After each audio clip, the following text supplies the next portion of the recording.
Hello hi నమస్తే welcome to NS24 news.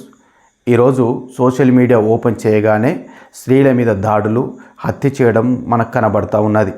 విషయం ఏమిటంటే ఎందుకు హత్య చేయాల్సినటువంటి పరిస్థితులు ఏర్పడుతున్నాయి, అసలు స్త్రీలనే టార్గెట్గా చేసుకొని ఎందుకు బ్రతుకుతున్నారు ఈ మద్యం మత్తులో ఉన్నటువంటి పురుషులు, నిజంగా గంజాయికి త్రాగుడుకు బానిసైనటువంటి పురుషులు, నిజంగా వారు అక్రమ సంబంధాలలో కొనసాగుతున్నటువంటి పురుషులు చేస్తున్నటువంటి వ్యవహారాలు విచ్చలవిడిగా కనబడుతున్నాయి.